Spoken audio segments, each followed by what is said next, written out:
Some kids ask, how come when the parents talk to each other or the teachers talk to each other, the rabbi speaks to the rabbanit, or one rabbanit speaks to the other rabbanit, they speak to them nice with a lot of patience, and they speak to them in a certain way where they are telling them, listen, maybe today we're going to work on this with the kids, and we're going to do this, and they speak nice and calm, and everything is good. But sometimes with the kids it's that way, but sometimes with the kids it's like, okay kids, we have to do this. It's still very nice, it's still very appropriate, but it's different. It's a little bit different. Where when the teachers speak to each other, they say, what do you think? Maybe we should do this. Maybe we should do that. What's your idea? What's my idea? But when they speak to the kids, what do they say to the kids? Okay, kids, now we have to do this. Meaning they're not really asking the kids, what do you think? Maybe you want to do this. Maybe you want to do that. They just tell the kids what to do. And the same thing happens also at home. When the kids are back home, and they're playing, and they do whatever they want, and one kid talks to another kid, what do they do? They play. Okay, you jump over here. Okay, you climb over there. You take this one. You take that one. And you do all types of things. But then, when the parents come, and they see that maybe sometimes the kid causes a little bit of trouble, they go, what are you doing? Stop it right now. So, it's nice, it's appropriate, but it's different. Did you guys notice the difference? It's a little bit difference. Do you know also that difference in our tefillah, where we say a part of the Torah at the end of the Bekot HaShachar, where we say, וידבר אדוני אל משה לאמור, דבר אל אהרון ואל בניו, לאמור, כה תברכו את בני ישראל, אמור להם, יברכך השם וישמרך. So we see there that the pasuk starts that Hashem spoke to Moshe and told him to say, וידבר Hashem and Moshe לאמור. Speak to Moshe, you go tell. So it uses two different words for speaking. Daber and Emor. And the same thing happens in this week's parasha. Vayidaber Hashem and Moshe le'emor. Hashem spoke to Moshe and he told him to speak. But it's two different words for speak. One is daber, to speak says daber, and one is to tell, which is Emor. So why is the Torah using two different words? The answer to one gives us the answer to the second. HaKadosh Baruch Hu is telling Moshe, you have to be a leader. In order for you to be a leader, you have to tell the people what to do. You can't always ask them what they want to do. You have to tell them what to do. Why? Because sometimes they will be confused, or maybe they will not understand how serious the message is. And if you ask them, what do you guys want to do? Do you guys want to pray? You don't want to pray. Do you guys want to learn Torah? You don't want to learn Torah. Some of the people always think, since it's not really important, because you're giving us a choice, then you know what? I'm going to stay asleep. I'm going to go play on the playground instead of learning Torah. I'm going to go climb the wall instead of praying. Is that going to be good? No, that's all right. Climb the wall. No, they climb with the rocks and everything. Climb. So Hashem says you can't do that. Moshe, I'm telling you, you have to tell them what to do. You have to tell them what to do. You can't ask them what to do. You have to tell them what to do. You have to be a leader. And the same thing goes when the rabbi speaks to the rabbanit, or the rabbanit speaks to another rabbanit, and then they speak to the kids, or when the parents speak to each other, and then they speak to the kids.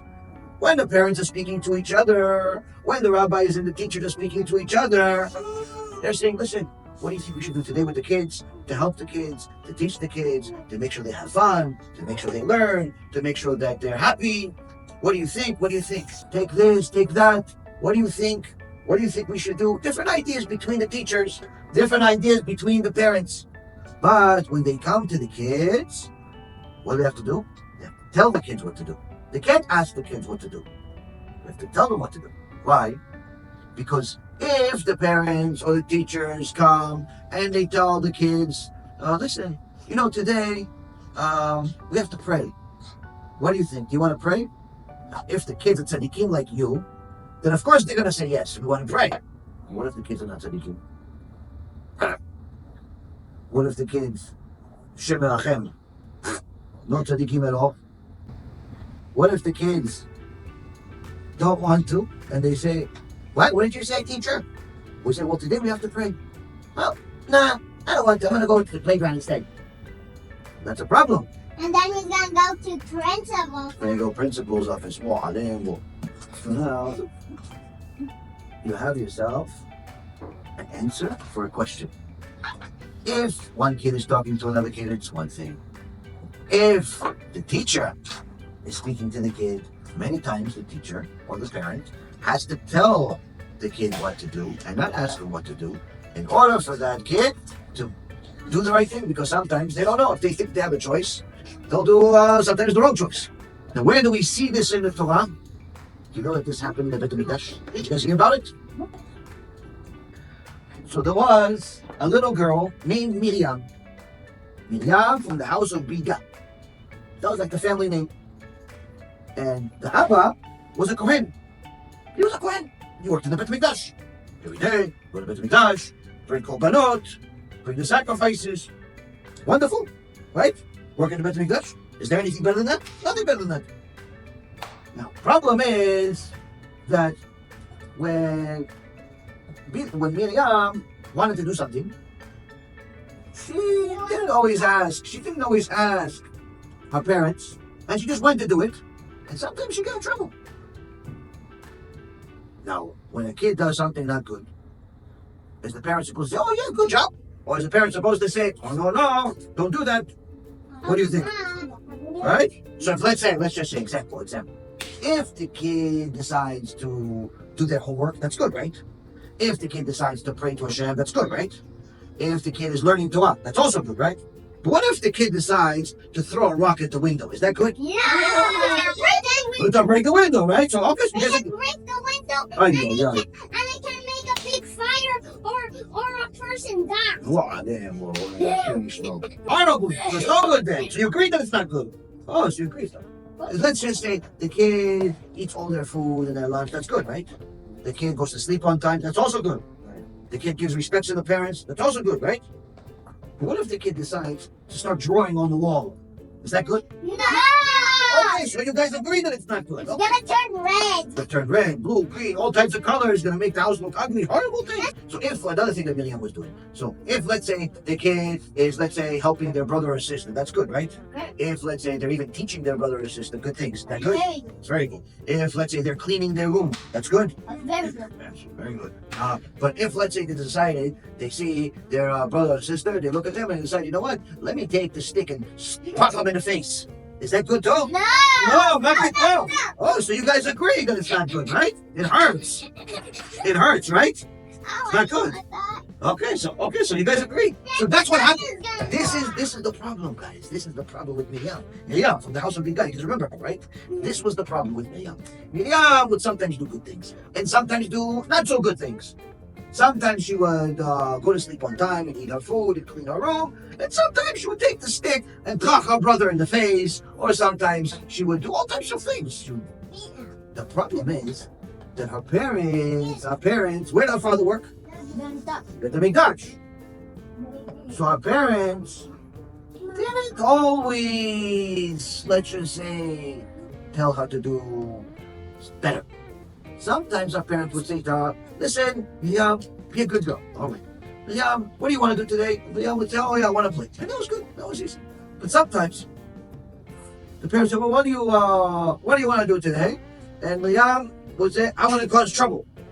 And what the parents say? And instead of the parents saying, no, Miriam, you can't cause trouble. What would the parents do? Nothing. They didn't do nothing. And they let Miriam cause trouble. And little by little, this Miriam became a little terrorist, causing trouble all the time. And the biggest problem is that since nobody told her to stop, nobody told her that she has to do better, she started to think that the bad that she's doing is good.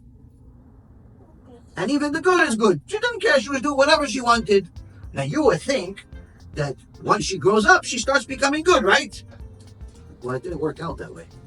Since her Abba and Ima, from the family of the Kohanim, from the house of BeEzrat, they didn't want to stop Miriam, didn't want to tell her what to do, didn't want to do any of that. He said, no, she'll grow out of it. She'll stop eventually. Don't say anything. And they let her do whatever she wanted. This didn't turn out so good. In fact, even the parents, when the Abba would come back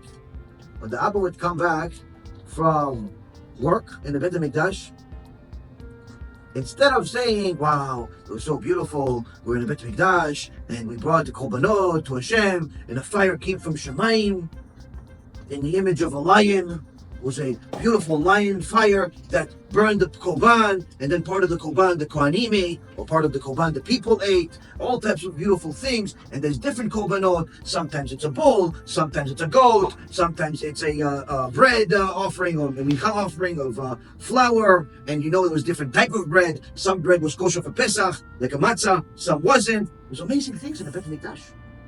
But you know what? The one thing that the Abba of Miriam would always talk about? You know how expensive it is to do all those korbanot in the Beit HaMikdash? Where do they get all this money, this Beit HaMikdash? Where do they get all this money? Where they take it from the people? Where they steal? They take the money?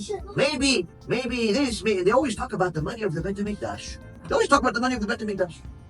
Now, the problem is, you see, Hashem knows what we say, even when other people can't hear it. Hashem knows even what we're thinking, even when we don't think anybody can hear what's in our mind. Hashem knows everything. And also Hashem has different ways of showing us that He knows. So what did He do? Every time that this Kohen from the BeEzrat family would talk about this, he wasn't just talking to his wife, he was talking next to his daughter. What's her name? Miriam. Miriam. Was Miriam, she knew to do good and bad, or she did whatever she wanted? Which one? Is that a good thing? No. Not so much. You know what happened? Okay, so I'll tell you what the Gemara says. It's a horrible situation. One day, the Greeks came and they said, why don't you become goyim like us? Why don't you guys do this and do that? And of course, many of the Jewish people said, Chas v'shalom. We are Jewish people. We learn Torah. We're not worshiping idols. But Miriam said, no, you know what? Why not? Let me go become friends with these goyim. Let me go become friends with these Greeks. And she became friends with them. And before you know it, she married one of the princes, one of the kings of the Greeks. She married a goy. This Miriam. Because she thought she could do whatever she wants. And when the Greeks came and they desecrated the Beit HaMikdash, when they put all of the Avodah Zarah and all the problems and everything, they all came to make fun of the Jews, to destroy the Beit HaMikdash. And you know who came with them? Miriam came with them. Instead of Miriam crying for her people and saying, ay, ay, ay, what are you doing to my people? Stop it. No, she joined the Goyim. She was friends with the Goyim. She came with them to make fun of the Beit HaMikdash. And when they got to the Mizbeach, to where they do the Korbanot, she remembered what her father always said about the Mizbeach and the Beit HaMikdash, all the money. Where did they get this money?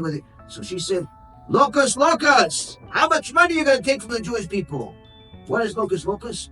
Wolf. She was making fun of the Mizbeach as if the Mizbeach and Hashem, in essence, is only taking from the people, taking the money of the people, taking the money. So she called it a wolf that always eats non-stop, making fun. So now, Miriam, instead of crying with her people, instead of defending her people, she joined the enemy. She joined the enemy and she made fun of the Beit HaMikdash. And the Jewish people heard this, and that even hurt more than what the Greek people were doing. Because they know the Greeks are crazy, idol worshippers, terrible people. So what can you expect? You can't expect anything good from them. But they expected Miriam.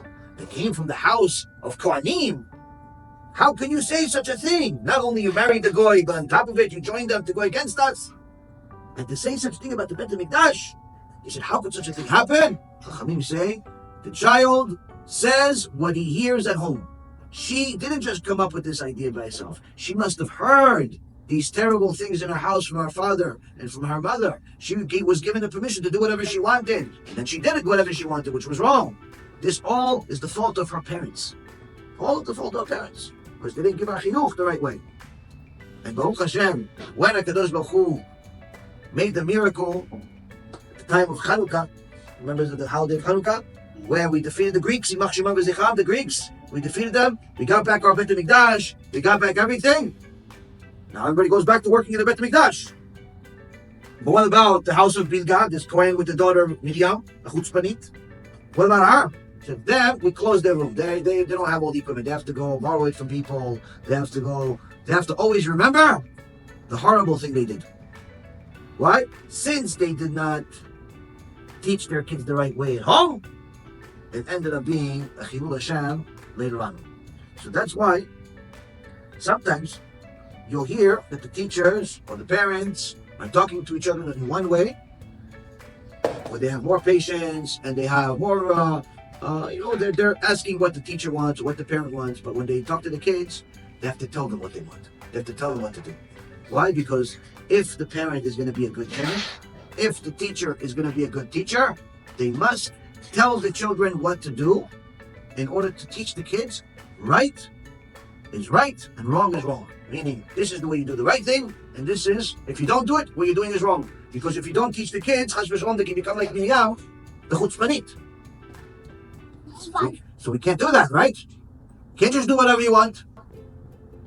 So the teachers and the parents have to teach the kids. And when you do that, Baruch Hashem, you have kids that are amazing, and the kids will be happy because they'll know that whatever they're doing the right thing, they're doing the thing that's going to be a Kiddush Hashem. And that actually we learn from how Hashem speaks to Moshe. Hashem says to Moshe, Vayidaber Hashem el Moshe. Hashem speaks to Moshe in a certain way, like as if they're equals. But he says to Moshe, you have to tell Am Yisrael what to do. You can't ask them what to do. Maybe this, maybe that. You have to tell them, this is the right way to go. Because sometimes they don't know. Or sometimes they'll make the wrong decisions. So you have to tell them, this is the right decision. And if we do that, then we could be good kids, we could be good parents, we could be good leaders, and we could be good servants of Hashem. Chazakim u'bruchim. Now we have to say, what do we have to say now? Baruch Hashem. Hashem. We have to say thank you. We have to say Baruch Hashem. 1, 2, 3. Thank you, Hashem. 1, 2, 3. Good. Now 1, 2, 3. Kiddush Hashem. 1, 2, 3. יישר כוח. BeEzrat.